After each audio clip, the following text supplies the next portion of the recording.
मित्रांनो, आज आपण सगळे सोशल मीडियाच्या जगात जगतोय आणि या सोशल मीडिया हा आपल्या आयुष्यातला एक अविभाज्य घटक घडलाय. आणि या सोशल मीडियावर मग ते व्हॉट्सअप असेल, ते मीम्स असतील, ते इमोजीज असतील, ते मेसेजेस असतील, ते ईमेल असतील, या सगळ्या गोष्टीवर आपलं आयुष्य जास्त गुंतत चाललेलं आहे. आणि हा आपल्या आयुष्यातला अतिशय अविभाज्य असलेला घटक घडलाय. आणि कधी कधी आपल्याला असं वाटायला लागतं की मी जर एखादी पोस्ट फेसबुकवर टाकली, इन्स्टावर टाकली, तर आपल्यामध्ये एक उत्सुकता वगैरे जागरूक होते की चला बघू बरं किती लाईक्स आलेत, किती कमेंट्स आल्यात, किती कमेंट्सचा वर्षाव झालेला आहे, हे बघायला आपण उत्सुक असतो. And that is called external gratification. आणि हा या सोशल मीडियाचा एक सगळ्यात मोठी समस्या आहे का? आणि याचबद्दल आपण बोलणार आहोत. मित्रांनो, माझं नाव आहे BL जोशी. मी एक सॉफ्ट स्किल कोच आणि इमेज कन्सल्टंट आहे. आज या यूट्यूबचं जे नाव आहे एम्पॉवर स्किल्स अकॅडमी. आणि या यूट्यूबच्या माध्यमातून आज आपण इथं फक्त मीम्स किंवा लाईक्स किंवा इमोजी म्हणजे खरे मित्र का, याच्यावर आपण निश्चितपणे थोडासा सखोल विचार करणार आहोत. मला माहिती आहे सगळ्यांना की आपल्या सगळ्या गोष्टींची कल्पना आहे, तरी पण आपण थोडंसं आणखीन वेगळा विचार करू शकू का? आज मी एखादी पोस्ट टाकल्यानंतर त्याच्यावर किती लाईक्स येतात, किती कमेंट्स होतात, ह्याच्यावरून त्या व्यक्तीचं स्टेटस किंवा त्या व्यक्ती हा किती यशस्वी आहे, किती पॉप्युलर आहे, असं समज आमच्या सगळ्यांचा झालेला आहे. आज आपण या सोशल मीडियाचे खऱ्या अर्थाने गुलाम झालेले आहोत का? आज जर मी एखाद्या इव्हेंटमध्ये गेलो, एखाद्या मीटिंगमध्ये गेलो, एखाद्या कॉन्फरन्समध्ये गेलो, मी एखाद्या घरगुती कार्यामध्ये गेलो, एक छोटंसं गेट टुगेदर असेल, तरी बऱ्याचशा वेळा असं लक्षात येतं की प्रत्येकजण आपापला मोबाईल उघडून त्या मोबाईलमध्ये काही ना काहीतरी बघत असतात, आपल्या मित्रांशी संपर्क करत असतात, ग्रुपमध्ये चॅटिंग चालू असतं. याचा अर्थ असा तर होत नाही ना आपण गर्दीत असून एकटे असतो, which is called a silent isolation. ही एक भयान असलेली मानसिक अवस्था आहे. आणि ही मानसिक अवस्था ही अतिशय त्रासदायक असू शकते. आणि ह्याच्यातलं अनेक सायकोसोमॅटिक डिसीजेस पण आपल्याला होऊ शकतात. ही एक सुरुवात असू शकते.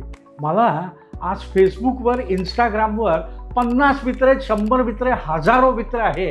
हे माझं सो कॉल्ड जरी स्टेटस असेल ना, तरी कुठेतरी विचार करायची गरज आहे.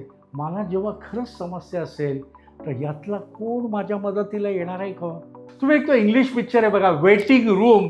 हा निश्चितपणे बघा. एखादी व्यक्ती हॉस्पिटलमध्ये असताना त्याला खरंच भेटायला कोण येतं, कोण खऱ्या अर्थाने मानसिक आधार देऊ शकतं.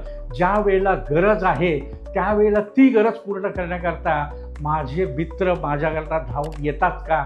आणि हेच खरे मित्र आज हे इमोजीज, स्टेटस आणि ह्या ज्या सगळ्या सोशल मीडियावर ज्या मीम्स आहेत ना, हे माझे मित्र नाहीत.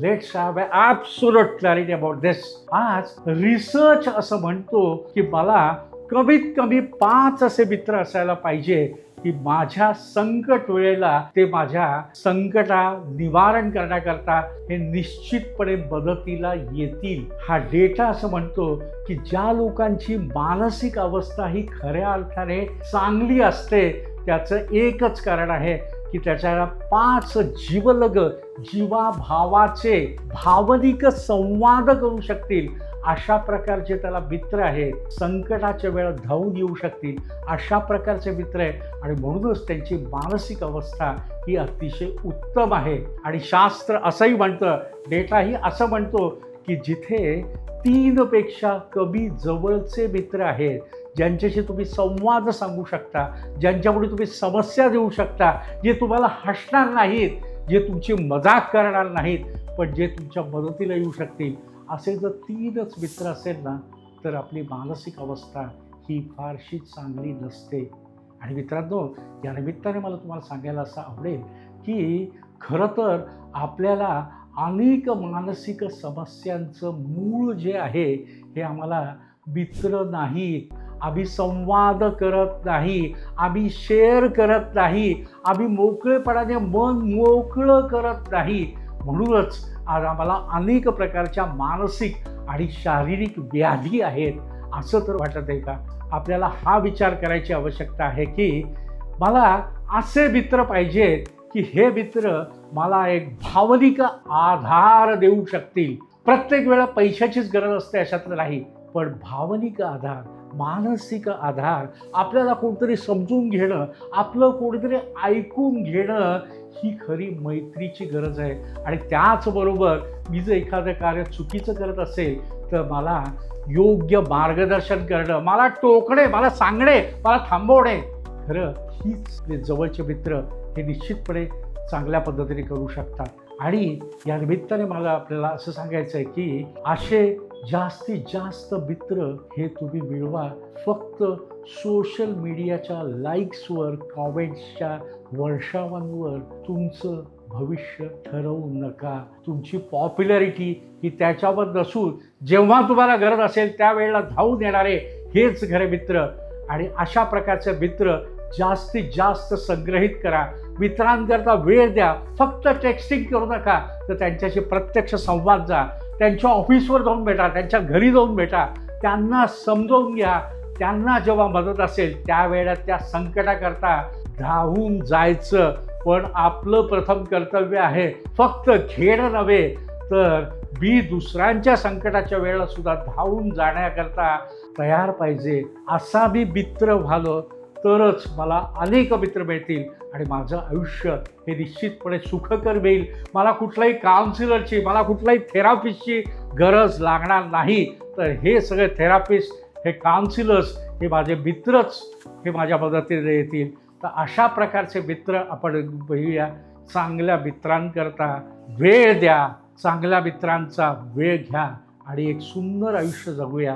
हे सुंदर आयुष्य जगण्याकरता आपणास हार्दिक शुभेच्छा. धन्यवाद.